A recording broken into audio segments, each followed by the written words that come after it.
Okay, good morning one and all.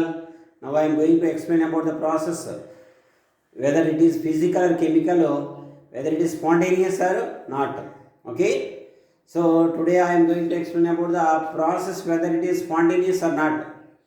Okay, actually when chemical reaction or else physical process which are occurring in general, two changes we can observe. That means two thermodynamic functions are changes, those when we can observe in the system. What thermodynamic changes we can observe in the system means one is enthalpy change. One is enthalpy change. When the reactants which converts from reactants to product, the reaction in which reactants converts into products. Some amount of energy either may be absorbed during the process of reaction or also released during the process of reaction. And we can also observe the changes that are happening in the entropy. It is nothing but disorder in the system. So these both can determine whether the process is spontaneous, whether the system which is occurs by its own, nothing but by spontaneous or not. These both can be determined. Means one is enthalpy, another one entropy. But enthalpy we cannot determine directly. That is the reason we can measure the change in enthalpy followed by change in entropy. Once observe here. So to explain the process whether it is spontaneous or not, gives propose one equation, that is G is equals to H minus T into delta S. But we cannot determine heat content of the system, but we can determine the heat content of the system when the reaction which is completed from reactants to product, whether it is clear. So how much amount of energy absorbed, how much amount of energy released, that one we can calculate. So delta G is equals to delta H minus T into minus that means delta G equals to delta H minus of delta T into S.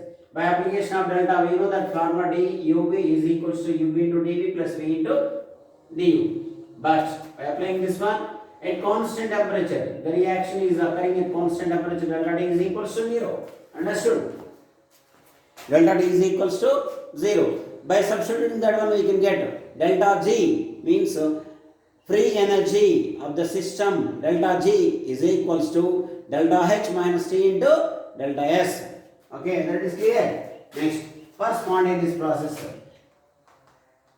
delta S total or else delta S of the universe become positive. Delta S of universe become positive in the sense delta S system plus delta S surroundings must be more than 0.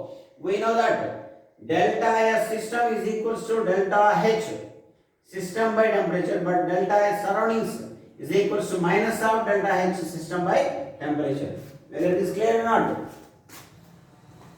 So if you are observing that equation, by substituting this equation here in delta S surroundings, we can get delta S system as is, but instead of delta S surroundings, we can use delta H system by temperature, that's more than 0. Okay. Next, T into delta S system minus delta H system. By taking minus of delta H system minus T into delta S system. Whether it is clear or not, children? Delta S system. Okay. So delta S system, this one is more than 0. System is more than 0. Now this delta H system minus T into delta S system less than 0. Whether it is correct or not, children? Instead of this, we can write. Instead of this, we can write. Once observe.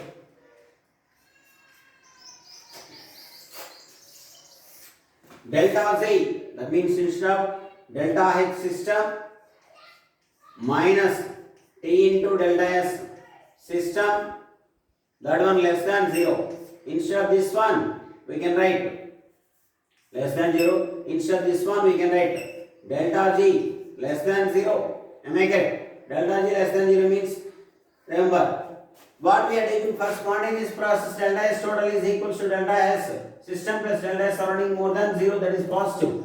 That is the reason here this fact should become less than 0. That is the reason for spontaneous process, it is clear. For spontaneous process, delta G value is always negative. For spontaneous process, delta G value is always negative. Remember, hence delta G is equals to negative for spontaneous process. It is clear. For spontaneous process, delta G become negative, nothing but spontaneous reaction, delta G should be negative. If delta G, remember, if delta G is equals to positive, if delta G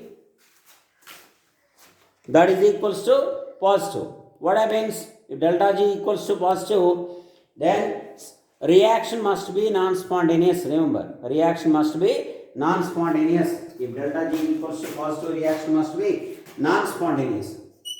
Reaction should be non-spontaneous. Should be non-spontaneous. Whether it is clear or not, reaction should be non-spontaneous. Now, coming to when reaction is always spontaneous at all temperatures, that we can determine by using the delta H and delta S values once again.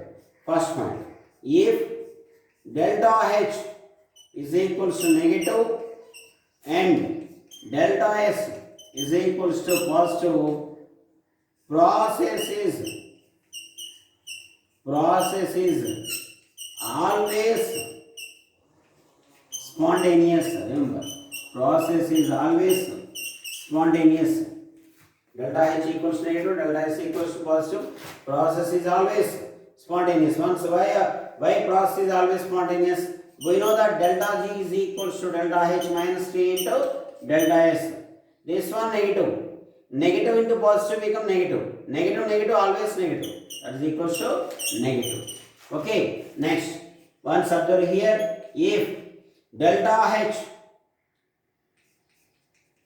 become positive, that is the endothermic reaction, and delta S is equals to negative, what happens? Positive minus of minus become positive, delta G become positive. Then process is non-spontaneous. Process is always non-spontaneous. Process is always non-spontaneous. Process is always non-spontaneous. Is it clear? Process is always non-spontaneous. Why? Because delta G equals to positive. Whether it is clear? Delta G equals to positive. Understood, children? Is this one okay? Next, the remaining cases. Remaining cases are very, very important. If delta H is equals to positive and delta S is equals to positive. If delta H equals to negative and delta S equals to negative, then process depends on temperature, or spontaneity depends on temperature. It is better to call spontaneity. Spontaneity depends on temperature. Spontaneity depends on temperature. Spontaneity depends on temperature. Okay? I hope you all are clear about this one. Understood, children? Thank you one and all. Is here any doubts, are there? Next, one more thing, that is how we are writing delta S. If delta S surroundings equals to minus delta H, system reversible by temperature, we wrote here. This equation derived from this one. For a reversible process, delta G equals to 0. Okay. Amount of energy released and amount of energy absorbed during reversible process, that is 0. When the reaction is at equilibrium. When reaction is at equilibrium, remember, reaction is at equilibrium. Okay. So that is the reason from Gibbs equation. So we know that delta G equals to delta H minus T into delta S. So here delta H is equals to T into delta S. Delta S system is equals to, remember, Q reversible, that means Q reversible by temperature. Whether it is clear or not? Q reversible by temperature. Remember, how enthalpy change of the system. For example, if enthalpy change of the system is plus X, positive X, enthalpy change of the surroundings equals to minus X. Remember, enthalpy change of the system is positive enthalpy change of the surroundings become minus. That is the reason delta S surroundings equals to, we can take minus delta H system by temperature. I hope you all are understand about the spontaneity of spontaneous process with respect to both enthalpy and entropy. That relation was given by Gibbs. Thank you, Anandal. Thank you.